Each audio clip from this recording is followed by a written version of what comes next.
Selamat datang di channel Dr. Ari Tulung. Bahas hukum dengan gaya santai tapi tetap tajam. Kupas isu sosial, budaya, dan ekonomi dengan sudut pandang unik. Bagikan pengalaman hidup yang inspiratif dan penuh makna. Butuh konsultasi hukum? Kami siap membantu kapan saja.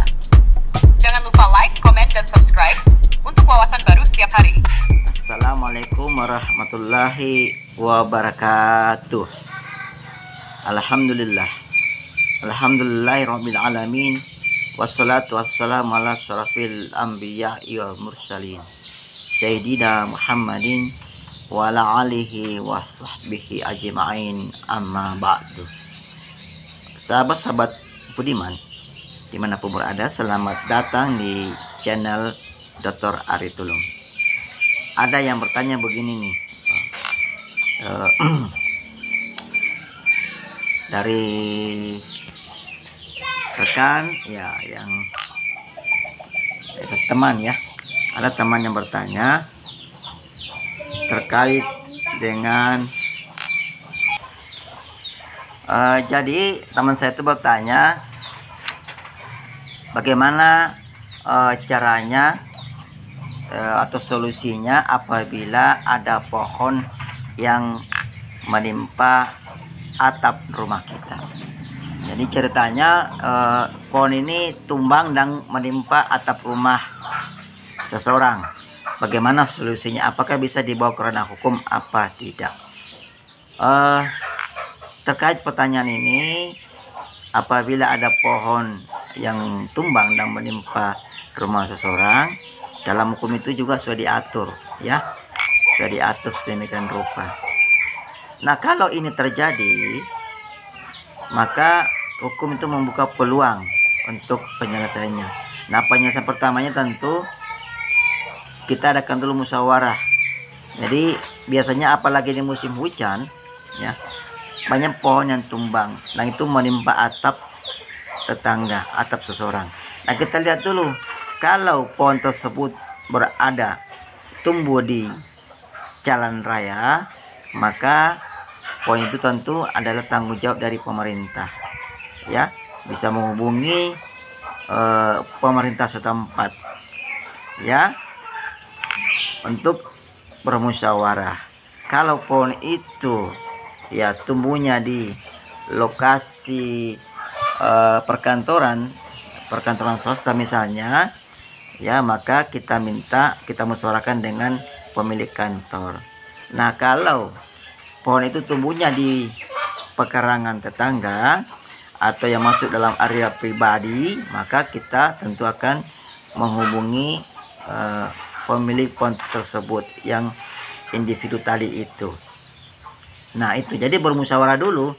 Nah, setelah musyawarah kita tidak mendapatkan kata sepakat, barulah kita menempuh jalur hukum yang sebenarnya, yaitu pertama-tama yang kita lakukan adalah tentu melakukan somasi dulu. Kita mengirim surat ya, somasinya lebih bagusnya tertulis, karena ini bisa menjadi bukti ya nanti di pengadilan bahwa kita sudah meminta ganti rugi secara damai tapi tidak diberikan. Ya, somasi dulu ya, disomasi dulu ya, dikirim somasi tertulis ya, seperti itu ya. Nah, langkah berikutnya apabila somasi ini tidak diindahkan juga oleh si pemilik pohon, maka ya barulah kita menempuh jalur pengadilan. Jadi hukum sudah menyediakan ya prosedurnya, prosesnya ya, proseduralnya tentu melalui pengadilan. Jadi kita masukkan gugatan dulu. Nah, pertanyaan, kita masukkan gugatan ke mana? Ya, kalau kita mau menggugat pemilik pohon itu, kita ke mana? Tentu ke pengadilan. Sebagaimana ketentuan dalam hukum kita di dalam HR ya, pasal 118 itu menyatakan bahwa apabila ada gangguan terhadap hak, maka yang merasa diganggu haknya itu boleh ya diberikan kesempatan untuk mengajukan gugatannya kepada pengadilan negeri, ketua pengadilan negeri ya. Jadi masukkan ke pengadilan negeri gugatannya tersebut. Ya, jadi dengan dasar tadi somasi musyawarah sudah ditempuh, bahkan sudah diberikan somasi tapi tidak juga diindahkan, tidak juga memberikan kerugian, dan dalam arti tidak memberikan pembetulan terhadap atap rumah kita yang rusak itu akibat ditimpa oleh pohonnya, maka kita masukkanlah gugatan. Nah, dasar gugatannya itu dalam hukum selalu berdasar kepada ada di pasal saput jaga namanya. Kalau kita para lawyer menyebutnya pasal sapu jagat karena selalu ini digunakan. Itu pasal 1365 KUH Perdata. Jadi pasal 1365 KUH Perdata itu menyatakan barang siapa yang kena perbuatannya mengakibatkan kerugian kepada orang lain, maka dia wajib memberikan ganti rugi. Nah, seperti itu substansi dari pasal 1365 KUH Perdata. Nah, gitu ya penyelesaiannya.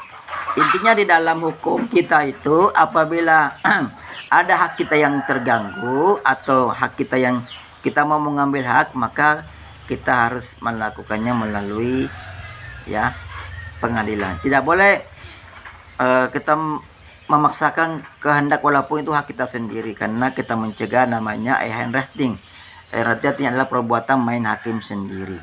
Jadi walaupun pohon Anda ditimpa oleh rumah Anda ditimpa pohon tetangga, Anda tidak boleh memaksakan kepada tetangga untuk melakukan ganti rugi. Kalau Anda sudah meminta secara baik-baik melalui musyawarah dan bahkan Anda sudah mengiriminya somasi, tetapi si pemilik pohon belum juga mau memberikan ganti rugi, maka Anda meminta ganti rugi itu melalui pengadilan. Ya, pengadilan adalah ya wakil dari negara kita. Ia akan menegakkan hak-hak kita yang dilanggar. Nah, sekira demikian, semoga yang bertanya ini mendapatkan pencerahan, dan lagi-lagi saya sampaikan bahwa silakan bagi yang punya permasalahan hukum, silakan menulis pertanyaan di kolom komentar atau mengirim ke email saya. Emailnya terkonek dengan channel YouTube saya ini. Sekian dari saya. Wassalamualaikum warahmatullahi wabarakatuh. Salam keadilan.